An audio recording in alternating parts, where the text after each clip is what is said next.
एखाद्या भटक्या विमुक्ताला जर एखादं कास्ट सर्टिफिकेट काढायचं म्हणलं तर 6-6 महिने कालावधी लागतो आणि शासन सर्टिफिकेट वाटतंय।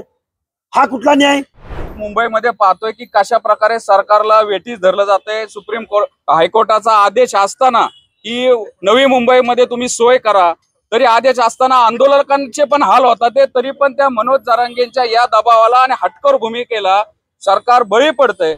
आंदोलनावर आम्ही ठाम तर आहोतच, पण 50% जास्त लोकसंख्या असलेल्या ओबीसी भटक्या विमुक्तांची जर आम्ही आंदोलन उभं केलं तर मग शासनाला पळता भुई थोडी करू। हे बघा, ओबीसी सुद्धा जर इथल्या गव्हर्नमेंटला झुंडीची भाषा कळत असेल, शिवराळ भाषा कळत असेल, एक माणूस ज्याला महाराष्ट्र माहिती नाही, ज्याला आरक्षण माहिती नाही, तो जर मुंबईला वेठीस धरत असेल, मुख्यमंत्र्यांची आईमाई काढत असेल, तर ओबीसी सुद्धा आपल्या हक्काने अधिकारासाठी रस्त्यावर उतरेल आणि त्याची आम्ही बैठक आज घेत आहोत।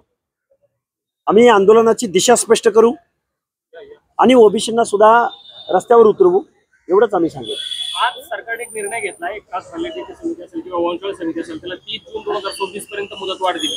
हे बघा, जरांगेचं एक आंदोलन आणि शासन बेजबाबदारपणे JR काढणं असो किंवा निर्णय घेणं असो, एखाद्या भटक्या विमुक्ताला जर एखादं कास्ट सर्टिफिकेट काढायचं म्हणलं तर 6-6 महिने कालावधी लागतो आणि शासन सर्टिफिकेट वाटतंय। हा कुठला न्याय?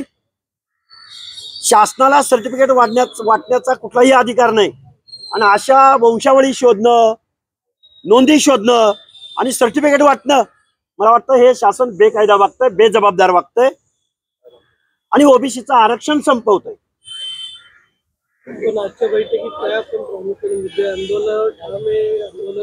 नाही, आजच्या बैठकीमध्ये आम्ही ओबीसीतल्या तमाम वेगवेगळ्या ज्या जात समूहाचे जे प्रमुख आहेत, संघटनांचे जे अध्यक्ष आहेत, ऍक्टिव्हिस्ट आहेत, नेते, त्यांना बोलवलेलं आहे।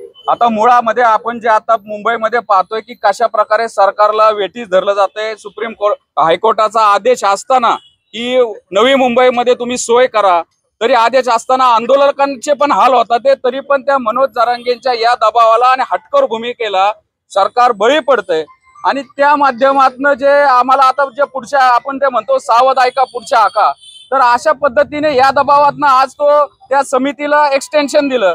उद्या उठून आणखीन त्या सगळे सोयऱ्यासारखा कुठला तरी एखादा JR परत काढला जाईल आणि तो कायद्याने चॅलेंज करता करता आम्हाला 6 महिने लागतील आणि आमचं राहिलेलं ओबीसी आरक्षण संपून जाईल। स्थानिक स्वराज्य संस्थांच्या निवडणूक आहेत, त्यामुळे आम्ही सगळ्या ओबीसी समाजातल्या जात समूहातल्या नेत्यांची, ऍक्टिव्हिस्टची आम्ही आता मोठ बांधतोय आणि आंदोलनाचं रूपरेषा कशा प्रकारे आंदोलन आम्हाला घेता येईल, लॉंग मार्च काढायचा, संघर्ष यात्रा करायची, उपोषण करायचं, आंदोलन करायचं, असं आम्ही सर्वानुमते आता आमची बैठक आहे।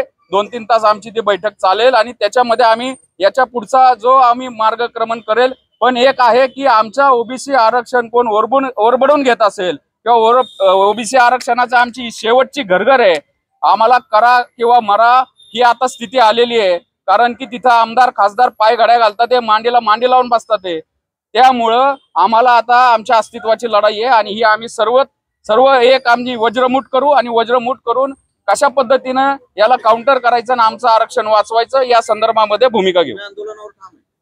आंदोलनावर आम्ही ठाम तर आहोतच, पण 50% जास्त लोकसंख्या असलेल्या ओबीसी भटक्या विमुक्तांची जर आम्ही आंदोलन उभं केलं तर मग शासनाला पळता भुई थोडी करू, हे आम्ही निश्चित सांगू। आम्ही ऍक्शन नाही घेत, आम्ही रिॲक्शन देत आहोत। त्यामुळं आम्हाला कुणी गृहीत धरायच्या भानगडीत पडू नये।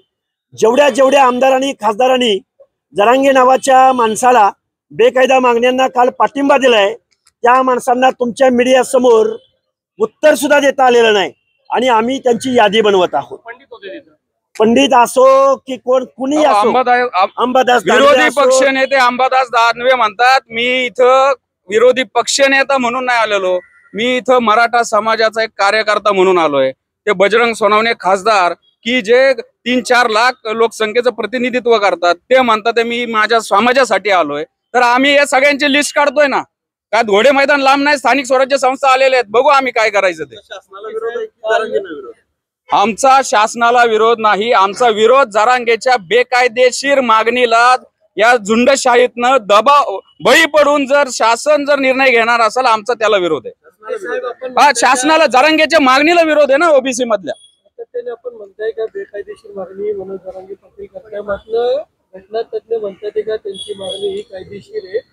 जी काही सुप्रीम कोर्टाने त्रिसूत्री सांगितलेली ती जर केली तर ती मागणी मान्य होईल. म्हणजे सर्वोच्च न्यायालयापेक्षा सर्वोच्च न्यायालयाचं यावरती एक्झामाइन झालेलं आहे.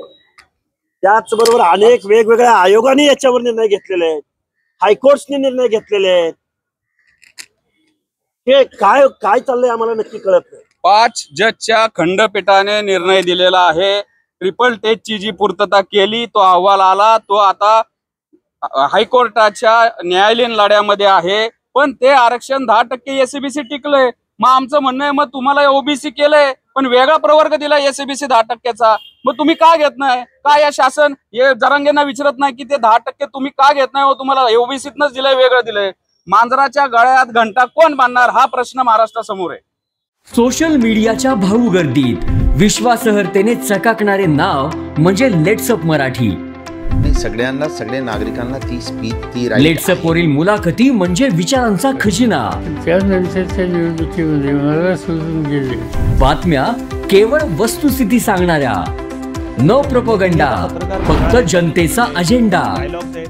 क्योंकि आने वाला कल जाने वाला है, जाने वाला कल आने वाला है. राजकारण, मनोरंजन असो की क्रीडा क्षेत्र, महाराष्ट्राची स्पंदने संवेदनशीलतेने टिपणारे माध्यम म्हणजे लेट्सअप मराठी.